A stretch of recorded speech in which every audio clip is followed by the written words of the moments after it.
හඬ ධර්මානුශාසනාව. වසංගත රෝගබියෙන් ලෝම තැතිගෙන ඇති මොහොතක ඔබට ඇති එකම පිළිසරණ තෙරුවන් ගුණ සිහි කිරීමම පමණයි. අද දේශකයන්න් වහන්සේ අපරිමිත සම්බුදු ගුණ සුවඳින් ලක්ෂ සංඛ්‍යාත සදහැවත් සිත් නිවා සංසාලෝ ත්‍රිපිටකාචාර්ය රාජකීය පඬිතු අතිපූජනීය බලන්ගොඩ රාග ස්වාමීන් වහන්සේ. අවසරයි අපේ හාමුදුරුවනේ. සමන්තා චක්කවාලේසු අත්‍රා ගච්ඡන්තු දේවතා සද්ධම්මං මුනි රාජස්ස සුනන්තු සග්ග මොක්ඛදම් ධම්ම ශ්‍රවණ කාලෝ අයං භදන්තා ධම්ම ශ්‍රවණ කාලෝ අයං භදන්තා ධම්ම ශ්‍රවණ කාලෝ අයං භදන්තා සුවිසුද්ධ සීලේසු සින්ධූපමස්ස සමාධි ධම්මේසු පඨවි සමස්ස අනන්ත ඥානේසු ගගනූපමස්ස නමාමි සිරසා සිරිගෝතමස්ස පිරිසිදු සිල් කඳ සමුදුර සේමා නිසල සමාධිය මිහිකත සේමා අනන්ත ඥානය අහසක් සේමා සිරිපා අභියස පිනිපා වේවා මෝහන්ධකාරේසු සුරියෝපමස්ස සංසාර සෝතේසු සේතෝපමස්ස දෝසප්පවාහේසු මේඝෝපමස්ස නමාමි සිරසා ධම්මාම තස්ස මොහන්දුර සිඳලන ලාහිරු සේමා සසර දියඹ මැද පහුරක් සේමා කෙලෙස් කිලොටු හල වැස්සක් සේමා සදහම් රුවනට පිනිපා වේවා පටිපත්ති සාරේසු සම්මාඨිතස්ස උජුභූත මග්ගේසු යානාගතස්ස කුසලේසු ධම්මේසු කෙත්තෝපමස්ස නමාමි සිරසා සුගතෝ රසස්ස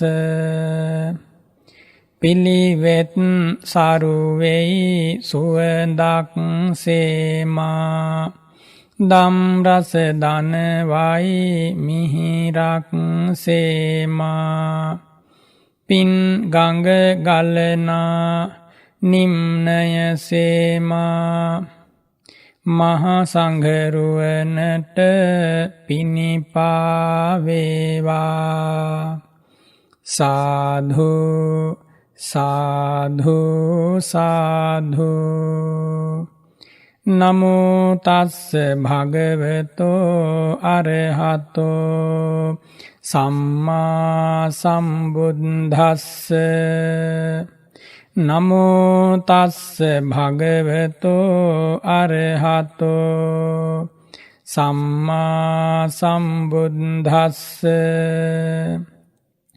නමෝ තස්ස භගවතෝ අරහතෝ සම්මා සම්බුද්දස්ස උසභං පවරං වීරං මහේසින් විජිතාවිනං සුවන්න වන්නං සම්බුද්ධං කෝදිස්වානප්පසීදති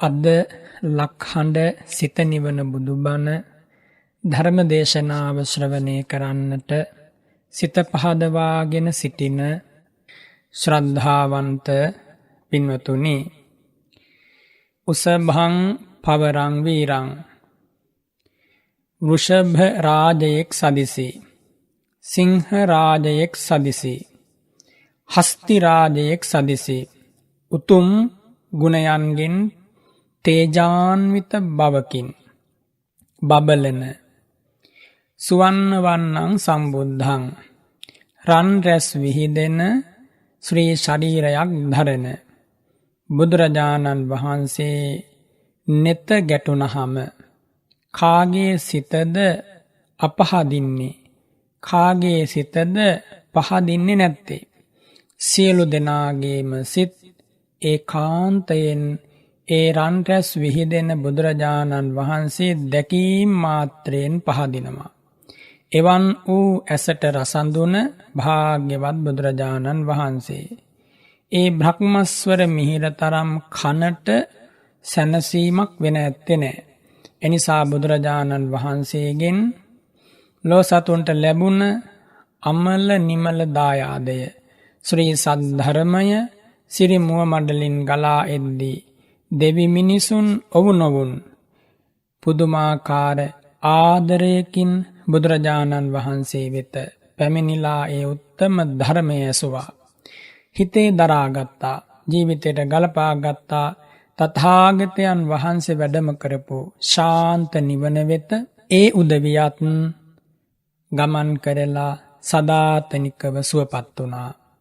ඒ උත්තම බුදුරජාණන් වහන්සේගේ ගුණය තරම්, ජීවිතය තරම්, චරිතාපදානය තරම් මිනිස් මනසකට සුවදායක වෙන ඖෂධයක් නැහැ. බුදුරජාණන් වහන්සේගේ ගුණය දිව මතුරක් වගේ දෙවි මිනිසුන්ගේ හදවත් සදාකල්හි සනසනවා. එනිසායි බුදුරජාණන් වහන්සේගේ අසිරිමත් ජීවිතය ගැන අපි නිරන්තරයෙන් කතා කළ යුත්තේ. අසනවා නම් යමක් ඒ බුදුරජාණන් වහන්සේගේ ගුණයක්මයි. සිතනවා නම් අර්ථාන්විත යමක් බුදුරජාණන් වහන්සේගේ ගුණයමයි. වෙන දෙයක් ලෝකේ නැහැ. බුදුරජාණන් වහන්සේ නැති ලෝකය හිරුසඳු උදා නො වූ ඝන බහල අන්ධකාරයෙන් පිරී ගිය යම් ලෝක ධාතුවක් වේ නම් අන්න ඊටත් වඩා අන්ධකාරයක්. එනිසා බුදුරජාණන් වහන්සේගේ පහළවීම ලෝ සතුන්ට අපමණ ආලෝකයක්, අපමණ ඥානාලෝකයක්, අපමණ ප්‍රභාවක්, අපමණ ප්‍රීතියක්, අපමණ සොම්නසක්, අපමණ සැනසීමක් උදා කර දුන් උත්තම, අති උත්තම ශ්‍රේෂ්ඨ උදානයක්, යුගයක් බුදුරජාණන් වහන්සේ ලෝකෙට පහළ වූ ඒ ඉතිහාසය. එනිසා ඒ බුදුරජාණන් වහන්සේ ගැන මාද ඔබද දැනගන්නට ඕන කරුණු කාරණා මනාකොට කවුද බුදුරජාණන් වහන්සේ කියන්නේ? බුදුරජාණන් වහන්සේගේ අසිරිමත් ජීවිතය ඉතිහාසයේ කොහොමද ගත වෙලා ගියේ? ඒ උත්තම ශාන්ත පදවිය ලබන්නට ඒ උතුමන් වහන්සේ සසරක් පුරා පුරන ලද ගුණ ධර්මයෝ මොනවාද කියලා විමසා බලන්නට වටිනවා. අප තථාගත සම්්‍යක් සම්බුද්ධ දසබලධාරී බුදුරජාණන් වහන්සේ පෙර සංසාරේ ප්‍රාර්ථනා කරගෙන ජීවිතයෙන් ජීවිතයට ආවා. ඒ ආපු ගමන එදා මෙදා තුර පරෝපකාරයෙන් අලංකාර වෙලා, පරෝපකාරයේ වෙනුවෙන්ම කතා කළ සෑම වචනයක්ම, සිතපු සිතවිල්ලක්ම, ජීවිතයේ සෑම නිමේෂයක්ම පරෝපකාරයේ වෙනුවෙන්මයි ඒ මහේශාක්‍ය ධර්මරාජයන් වහන්සේගේ ජීවිතය ගත වුණේ. සියලු බෞද්ධ ජනතාව තම තමන්ගේ ශ්‍රද්ධාදී ගුණධම් දියුණු කර ගැනීම පිණිස පළමු කොටම අවශ්‍යයෙන් ඉගෙන ගත යුතු කාරණයක් තමයි බුදුරජාණන් වහන්සේගේ සුවිසුද්ධ බුද්ධ චරිතය අසන කෙනාට කියන කෙනාට හැමෝටම චිත්ත ප්‍රීතිය උපදිනවා. පෙර හිටපු ධර්මදර උතුමන් වහන්සේලා අපේ රටේ බුදුරජාණන් වහන්සේගේ චරිතය පාරිශුද්ධ ජීවිතය විස්තර කරද්දී විවිධාකාරයෙන් විස්තර කළා. ඒ අතරට ඒ උතුමන් වහන්සේ යම් දිනක ලෞතුරා බුද්ධ රාජ්‍යයට ප්‍රාර්ථනාවක් ලැබුවා නම් එදා පටන් පිරිනිවි සැනසී වැඩම කරපු දවස දක්වා ඒ 20 අසංඛ්‍ය කල්ප ලක්ෂයක ඉතිහාසය බාහිර නිදානය, මහා නිදානය, අතිදූරේ නිදානය, දූරේ නිදානය, අවිදූරේ නිදානය, සන්තිකේ නිදානය කියන මේ කොටස් 6 යටතේ සාකච්ඡා කරනවා. බාහිර නිදානය කියන්නේ කුමක්ද? අප මහ බෝසතාණන් වහන්සේ යට ගිය දවස පළමුවෙන්ම මාතු පෝෂක ධර්මෙහි පිහිටලා සිය මවතුමියට උපස්ථාන කරමින් සුද්ධාවාස බ්‍රහ්ම ලෝකේ එක්තරා අරහන්ත බ්‍රහ්ම රාජයෙකුගේ උදව්වෙන් යම් දවසක බුදු වීම පිණිස සිතක් පහළ කරගත්සේක්ද ආන්න එදා පටන් බුද්ධකාරක ධර්ම පූර්ණයෙන් සසර වැඩම කරමින් ගත කරද්දී හස්තීන්ට ප්‍රිය වූ සත්‍රුතාපනම් රජ වෙලා ඉපදිච්ච කාලේ ඒ වගේම සසර කලකිරීමෙන් බ්‍රහ්ම ඍෂි නම් තාපස වෙලා ව්‍යාග්‍ර ධේනුවට තම ශරීර මාංශය දන් දීමෙන් ඒ වගේම පුරාණ දීපංකර නම් වූ බුදුරජාණන් වහන්සේගේ කාලේ රාජ කුමාරිකාවක්ව ඉපදිලා අබතෙල් දන් දීමෙන් මෙන්න මේ අවස්ථාවන්හි සිතින්ම බුදු බව පතමින් මෙයින් 20 අසංඛ්‍ය කල්ප ලක්ෂයකට පෙර දාන සීලාදී යම් සුචරිත ධර්මයක් පුරණ ලද්දේ නම් අන්නේ කරුණු කාරණා පිළිබඳව කතාවට කියනවා බාහිර නිදානය කියලා. බාහිර නිදානය. එදා ඒ රාජ කුමාරිකාවක්ව ඉපදිලා සිතින්ම බුදු බව ප්‍රාර්ථනා කරපු තැන පටන් පුරාණ ගෞතම බුදුරජාණන් වහන්සේගේ කාලේ මනෝ ප්‍රනිධානයේ මුදුන්පත් කරලා වාක් ප්‍රනිධානයේ පටන් ගත්ත අවස්ථාව තියෙනවා. ඒ මනෝ ප්‍රනිධානය පිරු පුරා සත් අසංඛ්‍ය කල්ප ලක්ෂය ඇතුලේ යම් බෝධිසත්ව චරිතයක් වේනම් අන්නේ කාලයට ප්‍රකාශ කරනවා මහා නිදානය පිරු කාලයයි කියලා. එනම් පළමු කොට මනෝ ප්‍රනිධානය පිරු සත් අසංඛ්‍ය කල්ප ලක්ෂය තුල බෝසතාණන් වහන්සේ වැඩම කරපු ගමන ගැන කතාව මහා නිදානය. ඒ වාග් ප්‍රනිධානයේ පටන් ගත්ත ජීවිතයේ තියෙනවානේ ආන්න එදා පටන් දීපංකර දසබලධාරී බුදුරජාණන් වහන්සේගේ සිරිපතුල් අභියස අෂ්ඨ ධර්ම සමෝධානයෙන් නියත විවරණ ශ්‍රී ලැබුවානේ. ආන්නේ අතර ගෙවිලා ගියා නව අසංඛ්‍ය කල්ප ලක්ෂයක්. ඒ නව අසංඛ්‍ය කල්ප ලක්ෂය තුල බුදුරජාණන් වහන්සේ දා පිරු සුචරිතයන් දස කුසල ධර්මයන් පාරමී බලයන් පිළිබඳ කතාව අති දූරේ නිදානය කියලයි ඒ කාලේ හිටපු ධර්මධර ධර්ම කතික උතුමන් වහන්සේලා සුද්ධ බුද්ධ චරිතය ගැන කියා දුන්නේ. ඉන් අනතුරුව දීපංකර පාදමූලයේදී කරන ලද අභිනීහාර ඇතිව මහා බෝසතාණන් වහන්සේගේ වෙස්සන්තර ආත්ම භාවයෙන් මිදී නැත්තං වෙස්සන්තර ආත්ම භාවය දක්වා ඒ ආපු ගමන වෙස්සන්තර ආත්ම භාවයෙන් පසු තුසිත දිව්‍ය ලෝක ඉපදීම දක්වා පැවති බෝසතාණන් වහන්සේගේ චරිතාපදානයට කියනවා දූරේ නිදානය කියලා. දූරේ නිදානය. දීපංකර පාදමූලයේ පටන් තුසිත දිව්‍ය ලෝකෙට වැඩම කරපු මොහොත දක්වා අති දීර්ඝ කාලයක් සාරා සංඛ්‍ය කල්ප ලක්ෂයක්.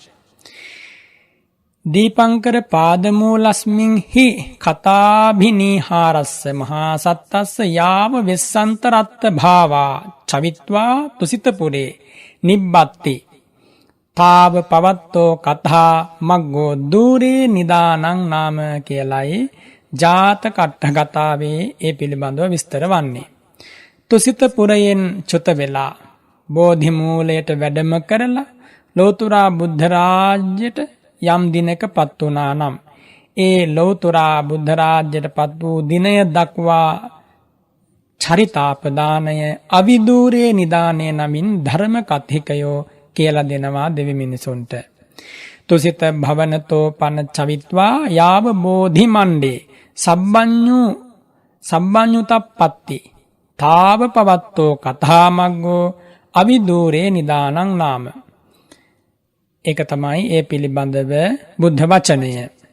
ලෝතුරා බුද්ධ රාජ්‍යයට පත්වෙච්ච මොහොතේ පටන් කුසිනාරා නුවර මල්ල රජදරුවන්ගේ උපවත්තන සාල වන උද්‍යානයේ යම් දිනක පිරිනිවන් වැඩම කළා නම් අන්නේ කාලයේ පිළිබඳව කෙරෙන කතාව සන්තිකේ නිදානය කියලයි හඳුන්වන්නේ. සන්තිකේ නිදානම් පන තේසු තේසු ඨානේසු විහෙරතෝ තස්මින් තස්මින් ඒව ඨානේ ලබ්භතිති. ඒ පිළිබඳව බුද්ධ වචනය.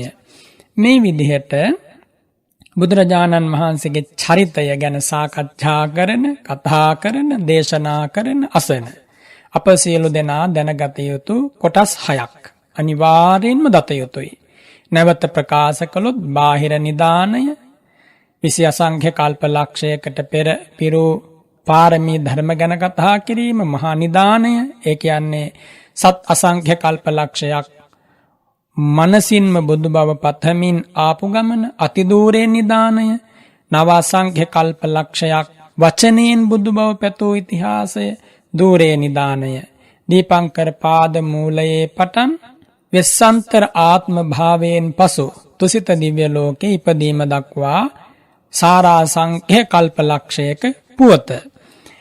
තුසිත දිව්‍ය ලෝකයෙන් චුත වෙලා මිනිසත්පුර පහළ වෙලා මහා බෝධි මණ්ඩලයට වැඩම කිරීම දක්වා පුවත අවිදූරේ නිදානය. එතන් පටන් පුරා 45 අවුරුද්දක සම්බුදු මෙහෙවර ගැන සාකච්ඡා කිරීම සන්තිකේ නිදානය. මේ කරුණු අනිවාර්යයෙන්ම බුද්ධ චරිතය ගැන ඉගෙන ගන්නා උදවිය දැනගන්නට ඕන. පළමු කොට බාහිර නිදානය ආරම්භ වන්නේ මනෝ ප්‍රනිධානය පුරන්නට පටන් ගත්ත තැන. කුමක්ද? අප මහා බෝසතාණන් වහන්සේ මාතු පෝෂක ධර්මෙහි යෙදිලා බ්‍රහ්ම රාජයාගේ උදව්වෙන් බුදු වීම පිණිස සිත යොමු කළ පළමු මොහොත තියෙනවනේ. අන්නේ අවස්ථාවට කියනවා මනෝ ප්‍රනිධානය, ප්‍රථම මනෝ ප්‍රනිධානය තැබීම කියලා. මේ මහා භද්‍ර කල්පයට 20 අසංඛ්‍ය කල්ප ලක්ෂයක් ඈත සසරේ හිතන්නත් අමාරු අති දීර්ඝ කාලයක්. කල්පය කියන්නේ කුමක්ද කියලා අපි ඉදිරියේදී සාකච්ඡා කරනවා. ඒ 20 අසංඛ්‍ය කල්ප ලක්ෂයකට ඈත ඉතිහාසයේ අප මහා බෝසතාණන් වහන්සේ ගන්ධාර රට දිලිඳු පවුලක ඉපදුනා. දිලිඳු දුප්පත් පවුලක ඉපදිලා වැඩිවියට පැමිණිලා දෙමව්පියන්ට උපස්ථාන කරමින් කල්ගත කරනකොට තම පියාණන් වහන්සේ මිය පරලොව ගියා. මේ බෝසත් කුමරුට සිදු වුණා අසරණ වූ මව්තුමිය ආරක්ෂා කරන්න, පෝෂණය කරන්න. ඒ සඳහා වස්තූපයාගෙන මගේ සහ මගේ මව්තුමියගේ දිවි රැක ගන්නෙමි කියන ප්‍රාර්ථනාවෙන් මෑණියන් වහන්සේ සමග මහා නෞකාවකට නැගිලා ස්වර්ණ භූමිය කියන දිවයිනට යන්නට තීරණය කළා. ඒ අවස්ථාවේදී අප මහා බෝසතාණන් වහන්සේ තම මෑණියන් වහන්සේ වයස්ගත නමුත් එම නෞකාවේ ආරක්ෂා සහිතව වඩා හිඳුවා සියලු උපස්ථාන කරමින් මහා සාගරයේ මැද අපාර වූ මහා සාගරෙහි ගමන් කරනවා.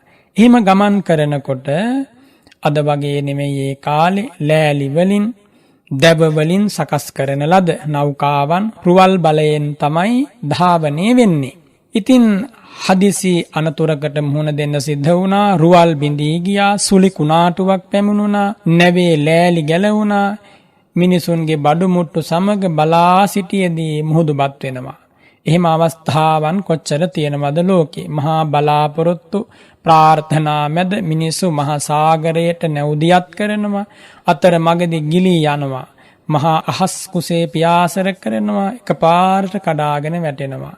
තවලම් බැඳගෙන ගම්මාන වලින් ජනපද වලින් ගමන් කරනවා. සොර මුලවලට අහු වෙලා විනාශ වෙලා යනවා.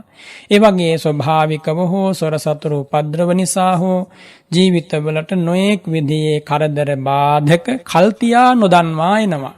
එනිසායි බුදුරජාණන් වහන්සේ මේ ජීවිතය ගැන තෝරා පහදා දෙද්දී මේ සෑම කරුණක්ම ආවරණය වන ආකාරයෙන් ධර්මය උගන්වා වදාළේ. ධර්මාවබෝධයෙන් තොර සැනසෙල්ලක් නැtei කියන මේ පණිවිඩය සිත්හි දරා ගැනීම පිණිසමයි මේ උත්තම කතාව වැදගත් වෙන්නේ. එනිසා ඔබ මේවා හොඳට සිහිපත් කරන්න. ලෞතුරා බුදු කෙනෙක් මිහි මඩලට වඩිනකොට මොනතරම්නම් ඉවසීමක් දරා ගැනීමක් කැපකිරීමක් සිද්ධ කරලාද ඒ අසිරිමත් බෝසත් ගමන සම්පූර්ණ කරලා තියෙන්නේ. මෙලෙසින් අප මහ බෝසතාණන් වහන්සේ නැවුනැගී ස්වර්ණ භූමියට යන අතරමඟ නැබ බිඳී දියබත් වෙන්නට පටන් ගනිද්දී මහ බෝසතාණන් වහන්සේ තරුණ කුමාරයෙක් නිසා සාගරයට වැටිලා පීනන්න පටන් ගන්නකොට පෙනෙනවා මෞතුමිය ගිලෙන්න යනවා. මෞතුමිය ගිලෙන්න යද්දී මහ බෝසතාණන් වහන්සේ හිතනවා මෑණියන්ගේ ජීවිතේ නැති වුණොත් මම මේ ලෝකේ ජීවත් වෙලා වැඩක් නැහැ. මගේ ආරාධනාවෙන් මම මෑණියන් රැගෙන ආවේ ආරක්ෂාව පිණිසමයි. එනිසා මෑණියන් වහන්සේ රැක ගන්නට ඕන කියලා කරුණාවෙන් මෑණියන් වහන්සේ කරපිට තබාගෙන අපාර සාගරයේ පිහිනන්න පටන් ගත්තා. මෙව්ව ඇතම් කෙනෙකුට අදහා ගන්න බැරි වේවි. ඒ ඔබ ඉන්න මානසික පසුබිම තුළ ඔබට තියෙන ශ්‍රද්ධාදී ධර්ම මත එහෙම දේවල් වෙන්න පුළුවන්. මේ කියන්නේ මහ බෝසත් චරිතාපදානයක්. මේ සාමාන්‍ය මිනිස්සෙකුගේ කතාවක් නෙමෙයි. සාමාන්‍ය මිනිසුන්ට කවදත් මහ බෝසත් උතුමන්ගේ චරිතාපදාන පුදුමයට කරුණු තමයි. මහ බෝසතාණන් වහන්සේලා ලෝකයට පහළ වෙන්නේ කලාතුරකින් විරල ලෙස. එනිසා ඒ උතුමන්ගේ චරිතාපදාන ගැන හැමදාම හැමෝටම අසන්න ලැබෙන්නේ නැහැ. කලාතුරකින් නමුත් පහළ වන වීර පුරුෂයන්ගේ වීර ක්‍රියාවන් සාමාන්‍ය මනෝභාවයකට හසුවන්නේ නැහැ. හසු නොවන නිසා තමයි මේ විදිහට කරුණාවෙන් කියා දෙන්නේ මහ බෝසතාණන් වහන්සේගේ පිරිසිදු ජීවිතය. තේරුම් ගත්තොත් ශ්‍රද්ධාව වැඩෙනවා. ඔබේ ජීවිතයට මහත්ම ආශිර්වාදයක්. ශ්‍රද්ධාව ධනයක් බුදුරජාණන් වහන්සේ වදාළේ. ඒ ධනය නැතුව මොන ධනයන් තිබුණත් ඇති පළක් වන්නේ නැහැ. මෙලොවින් පරලොවට යන දාට ගෙන යා හැකි එකම දේ බුදුරජාණන් වහන්සේගේ ශාසනයෙහි ගුණපිළිවෙත් ධර්ම අප්‍රමාදීව සම්පාදනය කළ රැස් කර ගන්නා පුණ්‍ය ශක්තිය පමණයි. එනිසා මේවා හොඳට අදහා ගන්න. ඒ වෙලාවේ මහා බෝසතාණන් වහන්සේ මහා සාගරෙහි පීනනකොට සුද්ධාවාස බ්‍රහ්ම ලෝකයේ වාසය කරපු අරහන්ත බ්‍රහ්ම රාජයෙක් මේ ලෝකයේ දිහා බලනවා. බුද්ධකාරක ධර්මයන් සම්පූර්ණ කරලා ලෝතුරා බුද්ධ රාජ්‍යයට පත්වීම පිණිස පින් නැති වීරය ඇති මහ පුරුෂයෝ ලෝකේ ඉන්නවද කියලා බලන මොහොත. ආන්නේ වෙලාවේ පේනවා මෑණියන් වහන්සේ කරපිට තබාගෙන මහා මුහුද මැද දිවි පුදා පීනන ඒ මහා පුරුෂයන් වහන්සේ. සුද්ධාවාස බ්‍රහ්ම රාජයා හිතනවා අනේ මෙතේ මේ සමුද්‍රය ඊතා ගැඹුරුයි කියලා හිතන්නේ නැතිව කෙළවරක් ගොඩක් තෙරක් නොපෙනෙන අපාර සාගරයේ ඒ කිසිවක් නොසලකා මෞතුමිය කරපිට තබාගෙන මහ මුහුද මැද පීනනවා. මේ වගේ දැඩි වීරයක් ඇති උතුමෙකුට පුළුවන් බුදුකුරු දම් සම්පූර්ණ කරන්න. ලෞතුරා බුද්ධ රාජ්‍ය වෙනුවෙන් පාරමී ධර්ම සම්පූර්ණ කරන්නට හැක්කේ මෙබඳු වීරයක් ඇති කෙනෙකුටම පමණයි කියලා මහා බෝසතාණන් වහන්සේගේ සිතට ආවිෂ්ඨ වෙලා බුදු භව පතන්නට සිත යොමු කළා. මේ විදිහට ඒ මහා බ්‍රහ්ම රාජයා විසින් උත්සාහවත් කරන ලදුව මාතු පෝෂක හෙවත් මව පෝෂණය කිරීමේ උදාර ගුණය ආරක්ෂා කරන අප මහා බෝසත් කුමරු මහා පුරුෂෝත්තමයන් වහන්සේ රළ පතර වේගයෙන් මඩිමින් මහා සාගරේ ගිලෙද්දි පීනන්න පටන් ගන්නවා. මහා මුහුද මැද මරණයට පත් වුණත් කමක් නැහැ කියලා මෞතුමියගේ ජීවිතේ රකින්න මේ පුත්කුමරු මහා බෝසත් පුත්කුමරු සත්‍යක්‍රියාවක් කරමි කියලා හිතලා බුද්ධෝහං බෝධිස්සාමි මුත්තෝහං මෝචයේ පරේ තින්නෝහං තාරයිස්සාමි සංසාරෝඝා මහභයා කියන මේ පිවිතුරු පැතුම හදපතුලෙන් නැති කරගත්තා. කුමක්ද මේ ප්‍රාර්ථනාව? බුද්ධෝහං බෝධිස්සාමි අහං මම බුද්ධෝ ලෝතුරා බුද්ධ රාජ්‍යයට පත්වී බෝධිස්සාමි දෙවි මිනිසුන්ට චතුරාර්ය සත්‍යය හෙවත් සත්‍යය අවබෝධ කරමමි. අහං මුත්තෝ පරේ මෝචයේ මම පළමු කොට හැම දුකින් මිදී යමි. අනතුරුව සව්සතුන් හැම දුකින් මුදවන්නෙමි. අහං තින්නෝ තාරයිස්සාමි මම පළමු කොට මේ මහා මුහුද තරණය කරනවා වගේ සසර සයුර තරණය කරමි. අසරණ දෙවි මිනිසුන් සසර සයුරින් එතර කරවන්නෙමි. මේ විදිහට ඒ හද පතුලේ ඇතිවෙච්ච පිවිතුරු සංකල්පනාව බලාපොරොත්තුව ප්‍රාර්ථනාවත් සමග පුදුමාකාර ජවයක් හිතට ආවා. පුදුමාකාර ශක්තියක් හිතට ආවා. මේ ප්‍රාර්ථනාව තබනවත් සමගම ඒ උත්තමාධ්‍යාශයෙහි ආනුභාවයෙන් ඒ වගේම මෑණියන් වහන්සේ කෙරෙහි කරන ලද කරුණා මහත්වයෙන් බ්‍රහ්ම රාජයාගේ උපකාරයෙන් අප මහා බෝසතාණන් වහන්සේ සැපසේ සාගරයෙන් ගොඩට පිහිනාගෙන ආවා.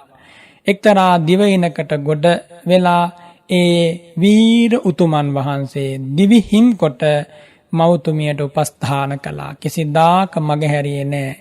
අවසාන මොහොත දක්වාම උපස්ථාන කළා. මෞතුමිය පරලොව ගියා.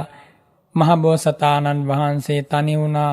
ඉන් අනතුරුව බොහෝ කාලයක් දස කුසල ධර්මයන්හි යෙදෙමින් ඉඳලා මරණින් මත්තේ සුගතියේ දෙව්ලොව ඉපදුනා අප මහා බෝසතාණන් වහන්සේ.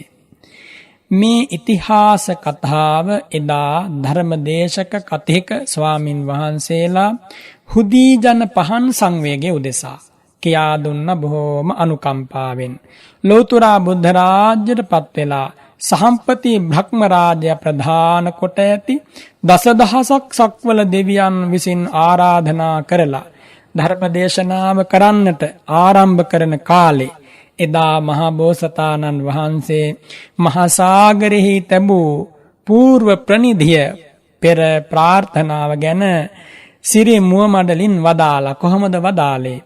බුද්ධෝහං බෝධිස්සාමි ඉතියං පත්තනං කතං තේන පත්තෝස්මි සම්බෝධින් හන්ද බෝධේමි පානිනං.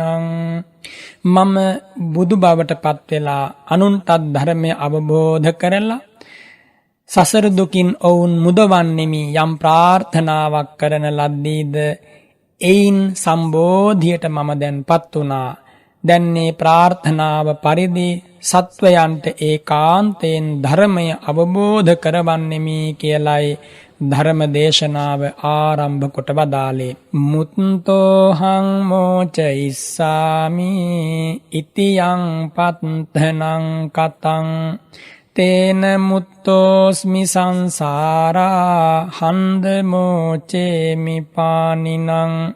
එසේම මම සසර දුකින් මිදී අනුන්ද එයින් මුදවන්නෙමි යම් ප්‍රාර්ථනාවක් කළෙමිනම් ඒ හේතුවෙන් මම අද සසර දුකින් මිදුණා. දැන්ය ඒ උත්තම ධර්මය ලෝ සතුන්ටත් අවබෝධ කරවන්නෙමි කියලයි ධර්ම දේශනාව ආරම්භ කළේ.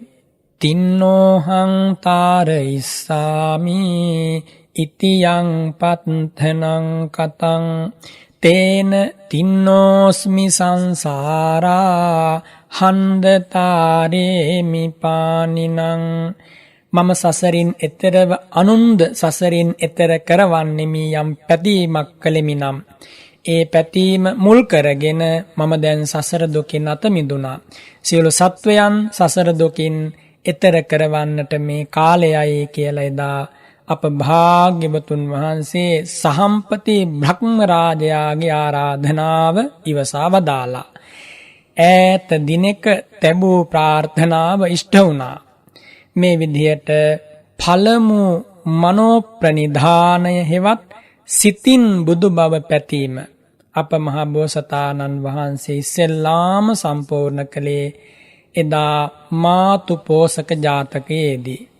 ඉන් අනතුරුව දෙවන මනෝ ප්‍රනිධානය හෙවත් දෙවනි වතාවට සිතින් බුදු බව පැතීම සිද්ධ වන්නේ කොහෙදද? සත්‍රුතාප නම් රජතුමා වෙලා ඉපදිලා අප මහා බෝසතාණන් වහන්සේ සසර කලකිරිලා බුදු බව පැතූ පරිදි ඔබ දැනගන්නට ඕන කොහොමද ඒ දේ සිද්ධ වුණේ? අප මහා බෝසතාණන් වහන්සේ දීර්ඝ කාලයක් දිව්‍ය ලෝකේ ඉපදිලා නොඑක් සම්පත්තීන් අනුභව කරලා ඒ දිව්‍ය ලෝකයෙන් චුත වෙලා මිනිස් ලෝකේ බරණැස් නුවර බ්‍රහ්මදත්ත කියන රජතුමාගේ පුත් කුමාරයා වෙලා ඉපදිලා සත්‍රුතාප කියන නමින් රජකමට පත් වුණා. ඒ රජතුමා ඇතුන්ගෙන් සිද්ධ කරන ක්‍රීඩාවන්ට බොහෝම කැමතියි.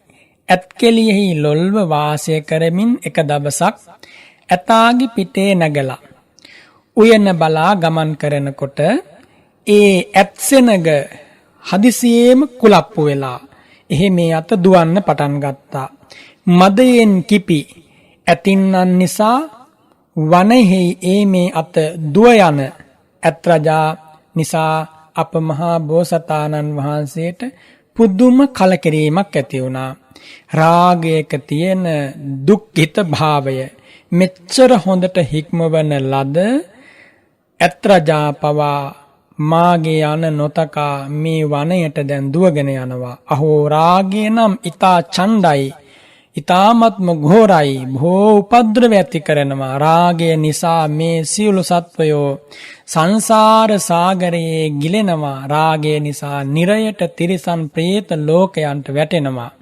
මේ විදියට හිතමින් අප මහා බෝසතාණන් වහන්සේට එදා පුදුමාකාර විදිහේ කලකිරීමක් ඇති වෙනවා මේ පාපී කෙලෙස් ධර්මයන් පිළිබඳව. රාගාතුරේති මේ සත්තා පිතා පුත්තම් පිඝාතයි පුත්තාපි පිතරං හන්ති මාතරෝ හන්ති ධීතරං. රාගයෙන් පීඩිත වූ මේ සත්වයෝ පියා පුතාව නසනවා, පුත්‍රයෝ පියා නසනවා, මෑණිවරු දූවරු නසා දානවා. මේ විදියට නොඑක් ආකාරයෙන් සසර දුක ප්‍රකාශ කරලා බුද්ධකාරක ධර්ම හැර අන් කිසි උපායකින් සසර දුක් විඳිනා සතුන් සසර දුකින් එතර කරන්න ලැබෙන්නේ නැහැ කියලා ඒ මොහොතේදී සිතින්ම නැවත වතාවක් බුදු බව ප්‍රාර්ථනා කරනවා. කොහොමද? බුද්ධෝහං බෝධිස්සාමි මුත්තෝහං මෝචයේ පරේ තින්නෝහං තාරයිස්සාමි සංසාරෝඝා මහබ්බයා. මේ තමයි දෙවන වතාවට මනසින් බුදු බව පැතීම. මීට 20 අසංඛ්‍ය කල්ප ලක්ෂයකට පෙර ආතුවයි මේ හැමදේම සිද්ධ වන්නේ. බලන්න එච්චර ඈත සසර හිතපු විදිය මොනතරම් වටිනවද කියලා. මේ විදිහට ප්‍රාර්ථනාව සිද්ධ කරලා ඒ සත්‍රුතාප කියන රජතුමා රාජ්‍ය අතහැර දාලා හිමාලයට වැඩියානේ. හිමාලයට වැඩලා තාපස ප්‍රවෘජාවෙන් පැවිදි වෙලා දිවි හිමියෙන් තපස්කම් කළා. දිවි හිමියෙන් තපස්කම් කරලා ජීවිතය කෙලවර කරලා දෙව්ලොව ඉපදුනා. මේ විදිහට අප මහ බෝසතාණන් වහන්සේ දෙවන මනෝ ප්‍රනිධානය සිද්ධ කරලා තුන්වන මනෝ ප්‍රනිධානය පුරන්නට සූදානමින් දිව්‍ය ලෝකයේ බොහෝ කාලයක් ගත කරලා සැප සම්පස් අනුභව කරලා දිව්‍ය ලෝකයෙන් චුත වෙලා මිනිස් ලෝකේ දාලිද්දිය කියන බ්‍රහ්මණ ගමේ බමුණු කුලයක ඉපදුනා. ඒ උතුමන් වහන්සේ බ්‍රහ්මයාගේ වර්ණය වාගේ ශරීර වර්ණයක් තියෙන නිසා බබලන නිසා ඇයි පෙර පින් කරලා තියෙනවානේ. බ්‍රහ්ම කුමාර කියන නමින් තමයි හැඳින්වුවේ. සියලු ශිල්පයන් නොබෝ කලකින් පරතරට ඉගෙනගෙන දඹදිව් තලයේ පුරාවටම ප්‍රසිද්ධ වුණා. තරුණ කාලයේම පංචකාමයන්ගේ දොස් දැක්කා. දොස් දැකලා ගිහිගේ අතහැර දාලා බොහෝ තරුණ පිරිසක් පිරිවරාගෙන බලන්න. අද විතරක් නෙමෙයි මහරහතන් වහන්සේලා පිරිවරාගෙන වැඩ හිටියේ. ඈත සසරේ පවා බොහෝ දෙනෙකුට දුකෙන් මිදෙන මාවත මහා කරුණාවෙන් අප මහ බෝසතාණන් වහන්සේ කියා දුන්නනේ. එහෙම හිමාලයට ගිහිල්ලා තාපස ප්‍රවෘජාවෙන් පැවිදි වෙලා සියලු දෙනාත් සමගම ධාන සුවය විඳිමින් සැපසේ කල්ගත කරනවා. මෙහෙම කල්ගත කරනකොට අප මහ බෝසතාණන් වහන්සේගේ අතවැසි 500ක් පමණ කුමාරවරු නැත්තන් තාපසවරු පෙර සංසාරයකට ආපු නිසා ඒ పూర్ව ස්නේහ බලයෙන් බෝසතාණන් වහන්සේ සමීපයේම වාසය කරනවා. ඒ පිරිස අතර මේ මහා භද්‍රකල්පයේ අනාගතයේ දිනක ලෞතුරා බුද්ධ රාජ්‍යයට පත්වන මහා මෛත්‍රීය බෝසතාණන් වහන්සේ අප මහා බෝසතාණන් වහන්සේගේ ශිෂ්‍ය පිරිසේ ප්‍රධාන ශිෂ්‍ය රත්නයේ හැටියට අප මහා බෝසතාණන් වහන්සේගේ සමීපයේම වාසය කරනවා. බලන්න මොනතරම්නම් ඈත සසරක එකට ජීවත් වුණාද. මේවා දන්නේ උතුමන් වහන්සේලානේ. අතීතය සක්සුදක්ෂේ දකිනකොට මේ හැම තැනක්ම ඒ උතුමන්ගේ ප්‍රඥාවට මුණ ගැසෙනවා, වැටහෙනවා. පුදුමාකාර ප්‍රීතියක් ඇති වෙනවා ඇති. එනිසානේ බුදුරජාණන් වහන්සේ වදාරන්නේ මහණෙනි මේ අනාදිමත් සසර කතරේ නුඹලාගේ මව් නොවූ එකම සත්වයෙක්වත් නැහැ කියලා. නුඹලාගේ පියා නොවූ, සොයුර සොයුරිය නොවූ, හිතවතා නොවූ එකම කෙනෙක්වත් මේ අතීතයේ සසර තුල මුණ ගැසෙන්නේ නැහැ. ඒ කියන්නේ මේ මහ පොළොවේ නෙමෙයි, මේ සක්වල නෙමෙයි, පිටසක්වල පවා යම් සක්වලක යම් ප්‍රාණියෙක් වේ නම් ඒ හැම කෙනෙක්මත් දවසක අපේ ජීවිතවලට මව වෙලා, පියා වෙලා, සොයුර සොයුරියන් ආදී වශයෙන් මුණ ගැහිලා තියෙනවා. ඒවත් දකින්නේ භාග්‍යවත් බුදුරජාණන් වහන්සේලා සර්වඥතා ඥාණයෙන් නිකන් නෙමෙයි. ඉතින් මේ විදියට තුන්වන මනෝ ප්‍රනිධානයේ පුරන්නට සූදානම් වූ අප මහ බෝසතාණන් වහන්සේ හිමාලයේ කල්ගත කරද්දී ප්‍රධාන ශිෂ්‍ය රත්නයේ හෙවත් එදා ඒ අප මෛත්‍රී මහ බෝසතාණන් වහන්සේ එකතු කරගෙන පලාඵල නෙලාගෙන ඒම පිණිස වනාන්තරයෙහි එහෙ මේ අත ගමන් කරනවා. එහෙම ගමන් කරනකොට කුසගින්නෙන් පීඩිතව ඉන්න තමන්ගේ දරුවන් කන්නට සූදානම් වෙන ව්‍යාග්‍ර දේනුවක්. ඒ කියන්නේ පැටවුන් බිහි කරපු ව්‍යාග්‍ර දේනුවකට ගොදුරක් සොයා ගැනීම සඳහා යාමට වාරු නැති වෙලා තම පැටවුන්ම අනුභව කරන්නට උත්සාහවත් වෙනවා දැකලා අප මහා බෝසතාණන් වහන්සේ ප්‍රධාන ශිෂ්‍ය රත්නය ආමන්ත්‍රණය කරනවා. ඒ කියන්නේ එදා මෛත්‍රී මහා බෝසතාණන් වහන්සේ එදා සංසාරේ දවසක මුණ ගැසිච්ච අවස්ථාවේ එදා හිමාල පර්වතයේ මහා වනයක් මැද ආමන්ත්‍රණය කරලා සිංහ ව්‍යාග්‍රාධීන් විසින් මරණ ලදුව මාංශයක් ඉතුරු වෙලා දැක්කොත් වහාම අරගෙන ඇවිල්ලා මේ ව්‍යාග්‍ර දේනුවට දෙන්න කියලා අප මහා බෝසතාණන් වහන්සේ අනකලා. මෛත්‍රී බෝසතාණන් වහන්සේ එහෙ මේ අත ඇවිදගෙන යනවා. ගොදුරක් සෙවීමේ බලාපොරොත්තු වෙන්නේ නැත්නම් මේ ව්‍යාග්‍ර දේනුවගේ කුසගිනි සංසිඳවන්නට යම් සත්ව කුණක් තියෙනවද කියලා විමසමින්. ඒ වෙලාවේ අප මහා බෝසතාණන් වහන්සේට සිතිවිල්ලක් ඇති වෙනවා. බලන්න පින්වතුනි මොන තරම් උදාර පරෝපකාර චින්තාවක්ද. ඒකාන්තයෙන් මා විසින් කළේ වැරද්දක්, නුසුදුස්සක් මං කළේ. අනික් කෙනෙකුගේ මාංශයක් සම්පාදනයෙන් මට ඇති ප්‍රයෝජනය කුමක්ද? මම බුදු බව පිණිස උපන් ශ්‍රද්ධාව ඇතිව සියලු සතුන්ට හිත පිණිස මාගේ සජීවි මාංශය නැත්තම් මේ ශරීරය ව්‍යාග්‍ර දේනුවට පූජා කරන්නට ඕන, දෙන්න ඕන. මෙන්න මේ විදියට හිතලා අප මහා බෝසතාණන් වහන්සේ මාගේ ජීවිතයේ සහිත වූ ශරීර දාන කුසලයෙන් මතු ලෞතුරා බුදුව සසර දුකින් සියලු සත්වයන් මුදවනවා කියන පිවිතුරු ප්‍රාර්ථනාව හිතේ ඇති කරගෙන සියලු දෙවියෝ මාගේ මේ ශරීර දානමය පින අනුමෝදම් වේවා කියලා දෙවියන්ටත් අනුමෝදන් කරලා මාංශයක් සොයාගෙන එන්නට පිටත් වෙලාගේ ශිෂ්‍යයන් එන්නටත් ප්‍රථමයෙන් පර්වතයේ මුදුනට නැග්ගා. පර්වතයේ මුදුනට නැගලා හිතට දැඩි වීරිය අරගෙන ව්‍යාග්‍ර දේනුවගේ අභිමුඛයට පැන්නා. ඒ ගල්ලෙන ඇතුළට පැන්නා.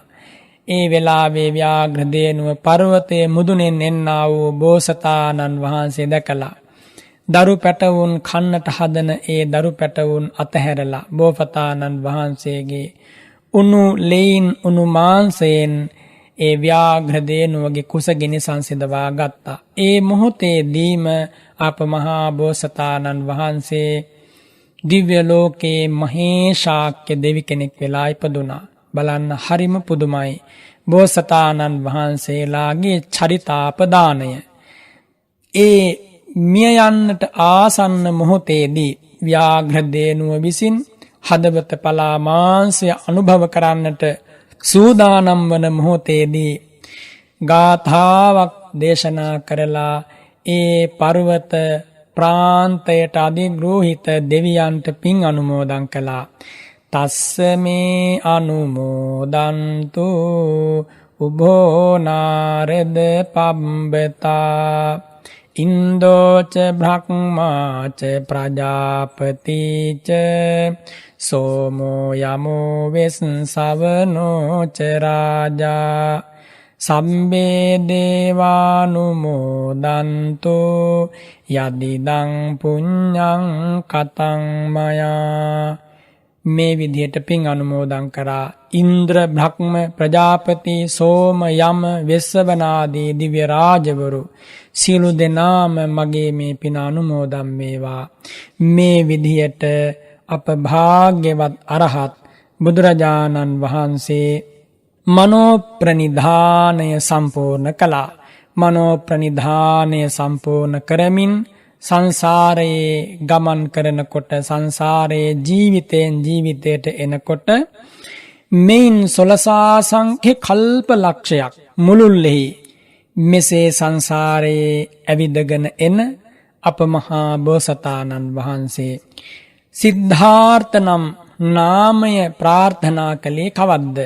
ඈත දවසක 16 සංඛ්‍ය කල්ප ලක්ෂයක් මුළුල්ලෙහි පාරමී ධර්ම සම්පූර්ණ කරලා බුද්ධ රාජ්‍යයට පත් වූ පුරාණ දීපංකර නම් බුදුරජාණන් වහන්සේගේ කාලයේ අපේ ගෞතම බෝසතාණන් වහන්සේ පෙර කරන ලද කිසියම් අත්වැරදීමක් නිසා කාන්තාවක් වෙලා ස්ත්‍රී ගතියක් ඇතිව ඒ කාලේ ඉපදුනා. කොහොමද ඉපදුනේ? ඒ පුරාණ දීපංකර බුදුරජාණන් වහන්සේට සොහොයුරියක් වෙලා මේ විදියට ඉපදිලා රජ මැදුරට වෙලා සත්මහල් ප්‍රාසාද තලයේ බොහෝම සතුටින් සැප සම්පත් අනුභව කරමින් සිටිනකොට ඒ කාලයේම පශ්චිම දීපංකර නම් වූ බෝසතාණන් වහන්සේ ඒ පුරාණ දීපංකර බුදුරජාණන් වහන්සේගේ ශාසනයෙහි පැවිදි වෙලා තෙල් ටිකක් සොයාගෙන පිණ්ඩපාතේ වඩිනවා. ඒ කියන්නේ අප මහා බෝසතාණන් වහන්සේ පුරාණ දීපංකර බුදුරජාණන් වහන්සේගේ නැගණිය වෙලා උපන්න කාලේ පශ්චිම දීපංකර නම් වූ බෝසතාණන් වහන්සේ පුරාණ දීපංකර බුදුරජාණන් වහන්සේ ළඟ එදා භික්ෂුවක් හැටියට පැවිදි වෙලා තමයි මේ තෙල් ටිකක් හොයාගෙන පිණ්ඩපාතේ වඩින්නේ. ඒ වෙලාවේ මේ රාජකුමාරිකාව සත්මහල් ප්‍රාසාදයේ උඩ තට්ටුවේ ඉඳන් බලනකොට පේනවා භික්ෂූන් වහන්සේ නමක් මනාකොට සිවුරු හැඳ පොරවාගෙන පාත්‍රය අරගෙන ඇවිල්ලා ඉන්නවා. හවස් කාලේ ඇවිල්ලා ඉන්නේ. පහලට බැහැගෙන ඇවිල්ලා මේ රාජකුමාරිකාව පස්සංග පිහිටුවල වන්දනා කළා. පස්සංග පිහිටුවල වන්දනා කරලා ඒ එදා රැගෙන ආ පාත්‍රය පිරෙනකම් අබ්බ තෙල් පූජා කළා. අබ්බ තෙල් පූජා කරලා හිතනවා මේ අබ්බ තෙල් පිදූ කුසලානුභාවයෙන් මාගේ සොහොයුරාණන් වහන්සේ වගේ මමත් අනාගතයේ දිනක ලෞතුරා බුද්ධ රාජ්‍යයට පත්වෙම්වා කියලා. කොච්චර හිතේ ආසාවක් පැතුමක් තියෙන්න ඇතිද? තමන්ගේ සොහොයුරා ලෝතුරා බුද්ධ රාජ්‍යයට පත් වෙලා 3 ලෝකයක් සනසනවා.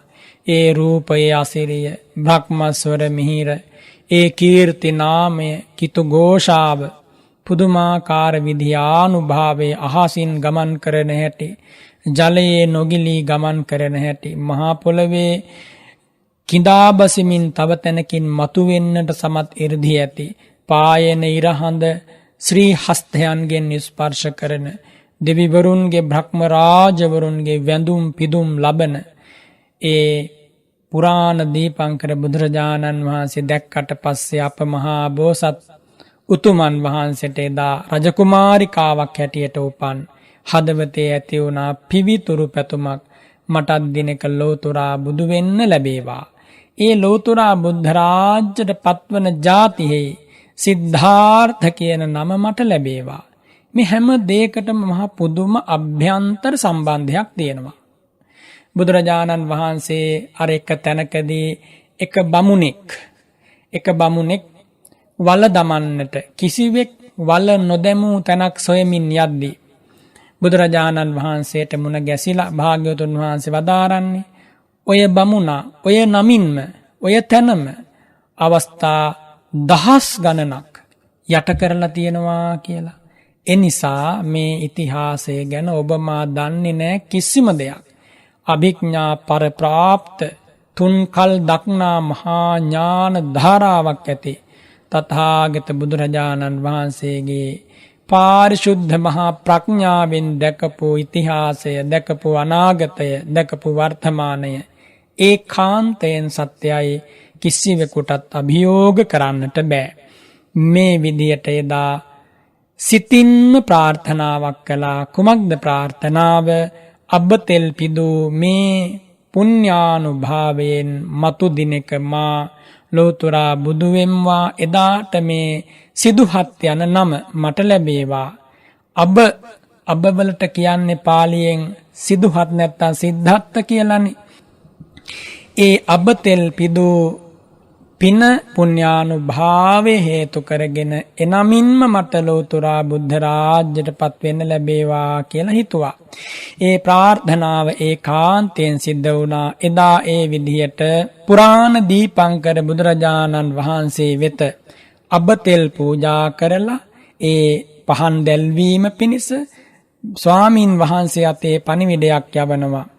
මටත් යම් දිනක මේ විදිහේ ලෝතුරා බුද්ධ රාජ්‍යයට පත් වෙන්න ලැබේවා කියලා. ඒ ප්‍රාර්ථනාවේ කාන්තෙන් සිද්ධ වුණා. අපට බුදුරජාණන් වහන්සේ නමක් මුණ ගැසුණා.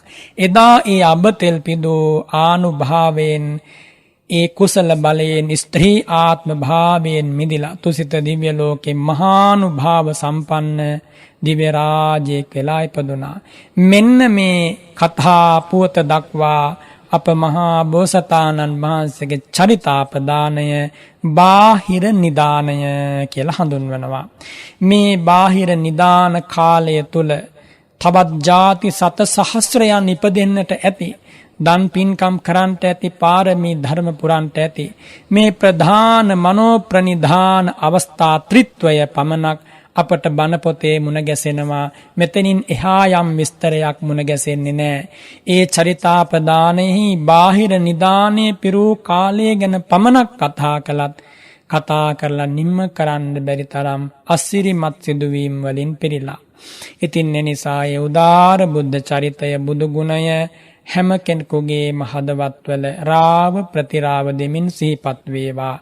සිත පහදවාගෙන බුදු සිරිත ඇසූ ඔබට ඒ බුදුරජාණන් වහන්සේ මැවී පෙනේවා. ජීවිතයේ අවසන් වන මොහොතේ, මිය පරලොව යන මොහොතේ බුදුරජාණන් වහන්සේමයි එකම පිළිසරණ. වීර කැප්පෙටි පොළ අධිකාරම් තුමාගේ හිස ගසා දමන මොහොතේ ඉතිපිසෝ භගවා අරහං ආදී ගාථාව සජ්ජායනා කරා. බෙල්ල කැපිලා වැටෙන කොටත් අරහං කියලා කියවුණා. ඒ තරමින් එදා හිටපු අයට බුදු ගුණය මිහිරක් වුණා. යලි නොඇරෙන්නට දැස වැසෙනදා සම්බුදුරුව මගේ නෙතග මැවේවා. කවුරු නොසිටියත් මියදෙන මොහොතේ බුදු සිරිපා මුල සිත පිහිටාවා. සාධු සාධු සාධු.